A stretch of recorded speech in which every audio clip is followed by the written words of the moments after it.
Hi all, അസ്സാം വലൈക്കും. Welcome back to my channel. അപ്പോൾ ഇന്നത്തെ വ്ളോഗിലേക്ക് എല്ലാവർക്കും സ്വാഗതം. എല്ലാവരും സുഖമായിട്ട് ഹാപ്പി ആയിട്ടിരിക്കണേ വിചാരിക്കണേ. അൽഹംദുലില്ലാ ഞങ്ങളിവിടെ സുഖമായിട്ട് ഹാപ്പി ആയിട്ടിരിക്കുന്നു കേട്ടോ. അപ്പോൾ ഇന്നത്തെ വ്ളോഗിൽ ഞാൻ എന്താണ് ഗിവ് അവേ വിന്നേഴ്സിന് കൊടുക്കാൻ പോകുന്നതെന്നുള്ളത് കാണിക്കുന്നുണ്ട്. പിന്നെ ലക്ഷദ്വീപിലെ ഒരു ട്രഡീഷണൽ ഫുഡായിട്ടുള്ള കിലാഞ്ചീൻ്റെ റെസിപ്പിയും കാണിക്കുന്നുണ്ട് കേട്ടോ. അപ്പോൾ വീഡിയോ എല്ലാവരും എൻ്റെ വരെ കാണാനായിട്ട് ശ്രമിക്കുക. സബ്സ്ക്രൈബ് ചെയ്യാതെ കാണുന്ന കൂട്ടുകാരൊക്കെ പ്ലീസ് ഒന്ന് സബ്സ്ക്രൈബ് ചെയ്യുക. ലൈക്കും ഷെയറും കമൻറ്റും ഒക്കെ ചെയ്യുക കേട്ടോ. ബെല്ലൈക്കൺ ക്ലിക്ക് ചെയ്യുക, എന്നാലാണ് നമ്മളിടുന്ന വീഡിയോസിൻ്റെ നോട്ടിഫിക്കേഷന് അപ്പോൾ ലഭിക്കുള്ളൂ കേട്ടോ. അപ്പോൾ ഇന്നിപ്പോൾ കാര്യമായിട്ടൊന്നും ചെയ്യാത്തൊരു ദിവസമാണ് കേട്ടോ. ഒന്നാമത് സുഖമില്ല. അപ്പോൾ പിന്നെ ഞാൻ വീഡിയോയിൽ കിടക്കുന്നുണ്ട്, ഫോണിൽ അല്ല ഐപാഡിൽ കിടക്കുന്നുണ്ട് കിലാഞ്ചിൻ്റെ വീഡിയോ. ഞാനവരെ കൊണ്ട് പ്രത്യേകം പറഞ്ഞ് ചെയ്യിപ്പിച്ച് കണ്ടതായിരുന്നു കേട്ടോ. അപ്പോൾ ഞാനത് ഇതിൽ ഉൾപ്പെടുത്തുന്നുണ്ട്, എല്ലാവരും എൻ്റെ വരെ കാണണേ. അപ്പോൾ ഇതാ ഈ ഒരു പ്രോഡക്റ്റാണ് കേട്ടോ. ഞാൻ ആമസോണിലാണ് വാങ്ങിയത്. ഞാനത് പറഞ്ഞിട്ടുണ്ടായിരുന്നു, ഗിവ് അവേ വിന്നേഴ്സിന് കൊടുക്കാൻ വേണ്ടിയിട്ട് വാങ്ങിയത്. പിജിയോൻ്റെ ഒരു നോൺ സ്റ്റിക്ക് കുക്ക് വെയർ സെറ്റാണ് കേട്ടോ. ഇതിതാ ഈ പിക്ചറിൽ കാണുന്ന പോലെ 1 2 3 4 ഐറ്റം പാത്രങ്ങളും ഒരു ലിഡും ഒരു സ്പാച്ചുല ഒക്കെ ഉണ്ട് കേട്ടോ. കുഴപ്പമില്ലാത്ത ക്വാളിറ്റിയാണ്. പിജിയോൺ നമുക്കറിയുന്ന ബ്രാൻഡാണല്ലോ. അപ്പോൾ ഇതാ ആദ്യം തന്നെ ഒരു സ്റ്റീലിൻ്റെ ലിഡ് ഉണ്ട്. പിന്നെ ഇതാ ഒരു ഫ്രൈങ് പാൻ, നമ്മൾ ഡെയിലി യൂസിനൊക്കെ യൂസ് ചെയ്യാൻ പറ്റിയ ഒരു അത്യാവശ്യം പാകത്തിനുള്ളൊരു സൈസുള്ള ഒരു ഫ്രൈങ് പാൻ ഉണ്ട്.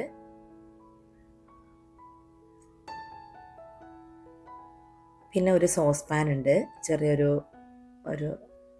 800 ml ഒക്കെ ആയിരിക്കും തോന്നുന്നുണ്ട് സോസ് പാൻ ഉണ്ട്.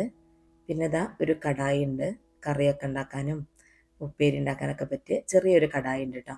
ഈ കടായിക്കും ഫ്രൈങ് പാനിനും കൂടെ മാച്ച് ആവുന്ന രീതിയിലാണ് കേട്ടോ ലിഡ് കൊടുത്തിട്ടുള്ളത്, സ്റ്റീലിൻ്റെ. ഞാൻ ആദ്യം കാണിച്ച ലിഡ് ഉണ്ടല്ലോ, ഇത് രണ്ടിനും മാച്ച് ആവുന്ന രീതിയിലാണ് കേട്ടോ, രണ്ടിനും സൂട്ടാവും. അപ്പോൾ ഇതാണ് ഒരു പാന്. പിന്നെ ഒരു ചെറിയ ചപ്പാത്തി പാനുണ്ട്, ചപ്പാത്തി പാനെന്നോ ദോശ പാനെന്നൊക്കെ പറയാം. പിന്നെ ഇതാ ഒരു ഇതുണ്ട് കേട്ടോ, തടുക്ക പാന്, ചെറിയൊരു തടുക്കുണ്ട്, കുഞ്ഞതാണ്. ഇതാണ് ചപ്പാത്തി പാന്. ചപ്പാത്തിയോ ദോശയൊക്കെ ഉണ്ടാക്കാം. നമുക്കൊരു ഓംലെറ്റ് ഉണ്ടാക്കാം. ഒരു അത്യാവശ്യം നല്ലൊരു സ്റ്റാൻഡേർഡ് സൈസാണ്. അതിലേക്കൊക്കെ യൂസ് ചെയ്യാൻ പറ്റിയ ഒരു സ്പാച്ചുലയും കൊടുത്തിട്ടുണ്ട്. നല്ല സ്പാച്ചുലയാണ് കേട്ടോ, സിലിക്കോൺ ബേസ് ആയിട്ടുള്ള സ്പാച്ചുലയാണ്. അപ്പോൾ ഇതാ ഇത്രയും പ്രോഡക്റ്റാണ് കേട്ടോ ഈ ഒരു ബോക്സിലുള്ളത്. ഇതിങ്ങനെ ഒരു കോംബോ ഓഫറായിരുന്നു. ഇത് ഫസ്റ്റ് പ്രൈസിനും സെക്കൻഡ് പ്രൈസിനും ഞാൻ ഒരേ ഇതാണ് കേട്ടോ കൊടുക്കുന്നത്. ഇതിൽ നാനൂസ് എന്ന് പറഞ്ഞ അക്കൗണ്ട് ഉണ്ടല്ലോ, അതായിരുന്നു ഫസ്റ്റ് പ്രൈസ്. രണ്ടാമത് സാനീസിസ് കോർണർ, നമ്മുടെ സുനൈസാക്കാണ് കേട്ടോ, എൻ്റെ ഫ്രണ്ട് തന്നെയാണ്, അവൾക്കാണ് സെക്കൻഡ് പ്രൈസ്. രണ്ടും ഒരേ പ്രോഡക്റ്റാണ് കേട്ടോ കൊടുക്കുന്നത്. അപ്പോൾ ഇതാണ് ഞാൻ ഗിവ് അവേ കൊടുക്കുന്നത് കേട്ടോ. ഇനിയിപ്പോൾ അടുത്ത ഗിവ് അവേയിൽ ഞാൻ ആദ്യം ഗിവ് അവേ ഞാനിത് ചെയ്യുമ്പോൾ വിചാരിച്ചിരുന്ന ഐക്യൻ്റെ പ്രോഡക്റ്റ് കൊടുക്കണം എന്നൊക്കെയാണ്. ഐക്യയിൽ പോകണം എന്ന് പ്ലാനൊക്കെ ഉണ്ടായിരുന്നു. പിന്നെ പ്ലാനിങ്ങൊക്കെ തെറ്റിയിട്ടാണ്, നമ്മളെ ഓരോരോ സമയം സാഹചര്യമൊക്കെ ഒത്തു വരണ്ടേ.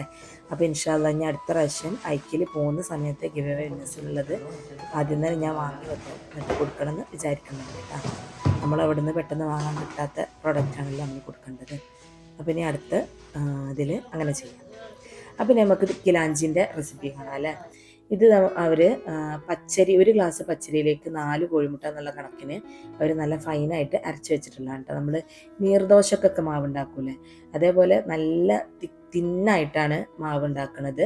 കിലാഞ്ചി അവരുടെ ട്രഡീഷണൽ ഫുഡാണ് കേട്ടോ. നമ്മുടെ ചില ഭാഗത്തൊക്കെ നമ്മളെ പിയ്യാപ്പിളമാർ വിരുന്ന് വരുമ്പോൾ എന്ത് വിരുന്നുണ്ടാകുമ്പോഴൊക്കെ ഉണ്ടാക്കുന്ന ഒരു ഫുഡ് ഉണ്ടല്ലോ, ഒരു സ്വീറ്റ് ഡെസേർട്ട് എന്ന് പറയാം, അതിൽ അങ്ങനത്തെ ഒരു ഫുഡാണ് ഇവർക്ക് കിലാഞ്ചി. ഇതാ ഇങ്ങനത്തെ ഓട്ടുരുളിയിലാണ് കേട്ടോ ഒഴിച്ചെടുക്കുന്നത്. ഇതിൽക്ക് അവർ ഒഴിച്ച് കഴിക്കാനായിട്ട് തേങ്ങാപ്പാലിൽ ഇവിടുത്തെ തെങ്ങിൻ്റെ തന്നെ ശർക്കര ഉണ്ടാക്കും. അതിൻ്റെ പേര് ഞാൻ മറന്നുപോയി. ആ ശർക്കരക്കുള്ള തെങ്ങിൻ്റെ കള്ളിൽ ഉണ്ടാക്കുന്ന ശർക്കര ഉണ്ട്, ആ ശർക്കര ചേർത്തിട്ട് അതിൽ പഴം നുറുക്കിയിട്ടിട്ടാണ് ഇതിലവർ ഒഴിച്ച് കഴിക്കുക. നമ്മൾ പായസവും ബോളിയൊക്കെ കഴിക്കുമല്ലോ, അതേപോലെ കേട്ടോ. പായസത്തിനും അതിൽ തേങ്ങാപ്പാലും ബോളിക്ക് പകരം ഈ ഒരു ദോശയും. ഇതാണ് കിലാഞ്ചി എന്ന് പറഞ്ഞ സാധനം കേട്ടോ. അപ്പോൾ അവർ ഞാൻ തലേ ദിവസം നാളെ ഉണ്ടാക്കുന്നുണ്ട് പറഞ്ഞപ്പോൾ ഞാൻ പറഞ്ഞിരുന്നു എനിക്ക് റെസിപ്പി കാണണം കേട്ടോ, കാണണം എന്ന് പറഞ്ഞിരുന്നു.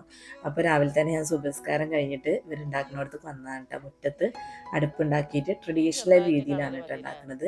ഞാനെപ്പോഴും പറയാം, ആദ്യത്തെ വ്ളോഗിൽ നിങ്ങൾ കേട്ടിട്ടുണ്ടാവും, ഇവിടെ ഗ്യാസും ഒക്കെ നമ്മുടെ നാട്ടിൽ നിന്നൊക്കെ വരികയാണ്. അപ്പോൾ ഇവർക്ക് റേഷൻ അനുസരിച്ചാണ് എല്ലാ സാധനവും കിട്ടുള്ളൂ. ഭയങ്കര എക്സ്പെൻസീവാണ്. അപ്പോൾ കൂടുതലും വിറകൊക്കെ ഉപയോഗിച്ചിട്ട് തന്നെയാണ് കുക്കിംഗ് കിട്ടുക.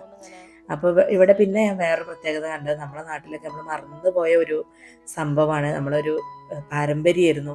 എന്തെങ്കിലും ഒരു പരിപാടി ഒരു വീട്ടിലുണ്ടെങ്കിൽ പക്കമുള്ള ആൾക്കാരൊക്കെ വന്ന് സഹായിക്കുക എന്നുള്ളത്. ആ ഒരു മെത്തേഡ് ഇപ്പോഴും ഇവിടെ തുടരുന്നുണ്ട് എന്നുള്ളതാണ് കേട്ടോ. നല്ല മനുഷ്യരാണെന്ന് ഞാൻ മുന്നേ പറഞ്ഞിരുന്നു. അതിൽ പെട്ടൊരു സംഗതിയാണ്. ഇതൊക്കെ രണ്ടും അയൽവാസികളാണ് കേട്ടോ. ഇങ്ങനെ ഇവിടെ ഗസ്റ്റ് ഉണ്ടെന്ന് പറഞ്ഞപ്പോൾ അയൽവാസികൾ വന്ന് സഹായിക്കുകയാണ് കുക്ക് ചെയ്യാൻ കേട്ടോ. കിലാഞ്ചി ഉണ്ടാക്കുക എന്ന് പറഞ്ഞാൽ വലിയ ടാസ്ക്കാണ്, വലിയ ബുദ്ധിമുട്ടുള്ള കാര്യമായിട്ടല്ല. പക്ഷെ ഇത് തിന്നായിട്ടല്ലോ ഈ ഒരു ദോശ അവർ ഒഴിച്ചെടുക്കണത്. അപ്പോൾ കുറേ ടൈം ആവുന്ന ഒരു പ്രോസസ്സാണ് കേട്ടോ. എന്നിട്ട് ഈ ദോശ ചുട്ട് നൈസായിട്ട് ചുട്ടെടുത്തിട്ട് അതിങ്ങനെ സൈഡ് അടർന്ന് പോരും. അപ്പോൾ അതിങ്ങനെ എടുത്തിട്ട് പേപ്പറിനെക്കാളും കനം കുറവെന്ന് പറയട്ടെ, ഇടുന്ന പാത്രം ഇങ്ങനെ നെളിച്ച് കാണാം, അത്രയും തിന്നാണ് സംഭവം. ഇതിനി 4ആയിട്ട് മടക്കിയിട്ട് ഇങ്ങനെ അടുക്കി വെക്കും. അതിലേക്ക് ഒഴിച്ച് കഴിക്കാനായിട്ട് നല്ല കട്ടി തേങ്ങാപ്പാലിൽ ഈ തെങ്ങിൻ കല്ലിൽ നിന്നുണ്ടാക്കിയ ശർക്കര ഉണ്ടല്ലോ, ഒരു തേന് പോലെ ഉണ്ട് ആ ശർക്കര ഉണ്ടാവുക. ഞാൻ വാങ്ങിക്കൊണ്ടുവന്നിട്ടുണ്ട്, ഏതെങ്കിലും ഒരു വീഡിയോയിൽ ഞാൻ കാണിക്കാം. നല്ല ടേസ്റ്റും ഉണ്ട്, ഭയങ്കര മധുരമാണ് ആ ഒരു സംഭവം. അത് ഒഴിച്ച് മിക്സ് ചെയ്ത തേങ്ങാപ്പാലിൽ പഴം നുറുക്കിയിട്ടിട്ട് അതും കൂടെ കൂട്ടി കുഴച്ചിട്ടാണ് അത് കഴിക്കുക. അപ്പോൾ നമ്മളിങ്ങനെ സംസാരിച്ചുകൊണ്ട് ഉണ്ടാക്കിയത് നല്ല രസമാണ് ഇവർ സംസാരം കേൾക്കാനിട്ടാ. അതേപോലെ തന്നെ ഇവർക്ക് ഒരു ലാംഗ്വേജ് ഉണ്ട്, നമ്മുടെ ട്രൈബൽ ലാംഗ്വേജ് എന്നൊക്കെ പറഞ്ഞ പോലെ ഇവർക്ക് ലക്ഷദ്വീപർക്ക് ഒരു ഭാഷ ഉണ്ട് കേട്ടോ. നമ്മൾ ഊട്ടിയിലൊക്കെ പോകുമ്പോൾ അവിടെ ഉള്ളിലുള്ള നാട്ടിലുള്ള ചില ആൾക്കാരൊക്കെ അവിടുത്തെ ഒരു ട്രൈബൽ ലാംഗ്വേജ് യൂസ് ചെയ്യുമല്ലോ. അതുപോലെ തന്നെ ഇവർക്കും സംസാരിക്കാൻ ഒരു ലാംഗ്വേജ് ഉണ്ട് കേട്ടോ.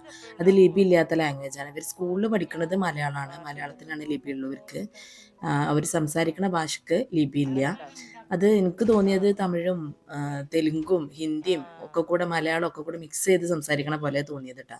നമുക്ക് കേട്ടാൽ മനസ്സിലാവും, മറുപടി പറയാൻ അറിയില്ലെങ്കിലും കേട്ടാൽ മനസ്സിലാവും കേട്ടോ. നമ്മളോട് അവർ നല്ല ശുദ്ധമായിട്ടുള്ള നമ്മളെ മലയാളത്തിൽ തന്നെയാണ് സംസാരിക്കുക. പക്ഷെ അവർ തമ്മിൽ വീടുകളിലൊക്കെ ഇങ്ങനെ സംസാരിക്കുമ്പോൾ ആ ഒരു ലാംഗ്വേജാണ് അവർ യൂസ് ചെയ്യുന്നത് കേട്ടോ. അതേപോലെ തന്നെ ഈ ഒരു ഉമ്മ ഉണ്ടല്ലോ, അവർ 5 വക്തിനും ഇവിടെ ഇമാമ നിൽക്കുന്ന സ്ത്രീയാണ് കേട്ടോ. ഇവിടെ ബാങ്ക് വിളി കേട്ടാൽ അപ്പോൾ പുരുഷന്മാരൊക്കെ പള്ളിയിലും പോകും, സ്ത്രീകൾ ഏതെങ്കിലുമൊക്കെ ഒരു വീട്ടിൽ കൂടിയിട്ട് ജമാഅത്തായിട്ട് തന്നെ നിസ്കരിക്കും കേട്ടോ. അത് നമ്മുടെ അവിടുത്തെ കണ്ടൊരു ക്വാളിറ്റിയാണ്. കൈജാബിൻ്റെ മോന് മുഹമ്മദ് എണീറ്റ് വന്നിട്ട് ചോദിക്കായിരുന്നു ഇവിടെ എന്താ തീ പിടിച്ചോന്ന്. നമ്മളെ മക്കളൊന്നും കാണാത്തൊരു കാഴ്ചയാണല്ലോ ഇത്. ഒരുമിച്ചിരുന്ന് പുറത്തിരുന്ന് അടുപ്പൊക്കെ കൂട്ടി കുക്ക് ചെയ്യുക എന്നൊക്കെ പറഞ്ഞ് നമ്മൾ തന്നെ കണ്ടിട്ടുണ്ട്. നമ്മൾക്ക് കുറേ കാലം പുറകോട്ട് പോകണം. ഇതൊക്കെ നമ്മളെ നാട്ടിലുണ്ടായിരുന്ന കൾച്ചറൊക്കെ തന്നെയാണ്. പക്ഷെ ഇവിടെ എപ്പോഴും അതൊക്കെ തുടർന്ന് പോകണ കാണുമ്പോൾ ഭയങ്കര സന്തോഷമായിട്ടോ. കാണുമ്പോൾ സംസാരിച്ച് ഒത്തുകൂടി ഇങ്ങനെ ഓരോ വീടുകളിലുള്ള ആൾക്കാർ വന്ന് സഹായിച്ച്, ഒന്നും പ്രതീക്ഷിച്ചിട്ടൊന്നുമല്ല കേട്ടോ, അങ്ങോട്ടും ഇങ്ങോട്ടും സഹായിക്കുക. കൂലിക്കുള്ള ജോലിയൊന്നുമല്ല, അവർ അങ്ങോട്ടും ഇങ്ങോട്ടും സഹായിക്കാൻ വേണ്ടിയിട്ട് വന്നതാട്ടോ. അപ്പോൾ ഇതിങ്ങനെ തിന്നായിട്ട് ഒഴിച്ചിട്ട് ഇട്ട പാത്രം നയലിക്കണ അത്രയും തിന്നായിട്ടാട്ടോ ഉണ്ടാക്കുന്നത്. ഇത് ഉണ്ടാക്കാൻ അത്ര ബുദ്ധിമുട്ടുണ്ടായിട്ടൊന്നുമല്ല, പക്ഷെ അത് കുറേ ടൈം എടുക്കുന്ന ഒരു പ്രോസസ്സാണല്ലോ, ഇത്രയും തിന്നായിട്ട് ഉണ്ടാക്കല്ലേ. എന്നിട്ട് പിന്നെ അത് 4ആയിട്ട് മടക്കിയിട്ട് ഇങ്ങനെ അടുക്കി വെക്കും. അതിലാണ് ഈ പറഞ്ഞ തേങ്ങാപ്പാലും പഴം കൂടൊക്കെ ചേർത്തിട്ട് നമ്മൾ പായസവും ബോണിയും കഴിക്കണ അതേ ഒരു മെത്തേഡിലാണ് ഇത് കഴിക്കണത് കേട്ടോ. അപ്പോൾ അന്നത്തെ രാവിലത്തെ ബ്രേക്ക്ഫാസ്റ്റ് ഞങ്ങൾക്ക് അതായിരുന്നു. ഇത് ഞങ്ങൾ തിരിച്ചു പോരുന്ന അന്നത്തെ ദിവസമാട്ടോ. ഞങ്ങൾ എയർപോർട്ടിൽ പോകാൻ വേണ്ടിയിട്ട് ഒക്കെ റെഡി ആയിക്കൊണ്ടിരിക്കുകയാണ്. അപ്പോൾ ഞാൻ പറയായിരുന്നു ആരെങ്കിലും ഒരാളെടുത്ത് കഴിച്ച് നോക്കി എന്നൊക്കെ. അടിപൊളിയാണ് കേട്ടോ. എനിക്കിത് കഴിച്ച് നോക്കിയപ്പോൾ ഇത് പഴം ചേർക്കാതെ ആ തേങ്ങാപ്പാൽ മാത്രം ചേർത്ത് കഴിക്കാനാണ് എനിക്കിഷ്ടമായത് കേട്ടോ. നല്ല ടേസ്റ്റ് ഉണ്ട്. മുട്ട ചേർത്തുകണമെന്ന് കരുതിയിട്ട് മുട്ടൻ്റെ ടേസ്റ്റൊന്നും മുന്നിട്ട് നിൽക്കണില്ല. എന്തായാലും എല്ലാവരും ഒന്ന് ട്രൈ ചെയ്ത് നോക്കൂ കേട്ടോ. ഒരു ഗ്ലാസ് പച്ചരിക്ക് 4 മുട്ട എന്നുള്ള അളവിൽ നല്ല തിന്നായിട്ട് നമ്മൾ നീർദോശയൊക്കെ അരച്ചെടുക്കണ പോലെ അരച്ചെടുക്കുക. അത് തിന്നായിട്ട് നമ്മൾ ഉരുളിയിൽ അല്ലെങ്കിൽ നോൺ സ്റ്റിക്കിൻ്റെ ഫ്രൈങ് പാനിലായാലും തിന്നായിട്ടുള്ള ദോശകൾ ഒഴിച്ചെടുക്കുക കേട്ടോ. അത്രയേ ഉള്ളൂ. പിന്നെ തേങ്ങാപ്പാലിൽ അവരുടെ ശർക്കര കിട്ടിയില്ലെങ്കിൽ നമ്മളെ ശർക്കര ഇട്ടിട്ട് ചെയ്ത് നോക്കിയാൽ മതി. അപ്പോൾ ഇനി വീണ്ടും ഒരു വ്ളോഗായിട്ട് വരുന്നവരെ അസ്സലാമു അലൈക്കും. ശർക്കര ചേർത്തുക്കണേ ഇവിടുത്തെ ലക്ഷദ്വീപ് ശർക്കര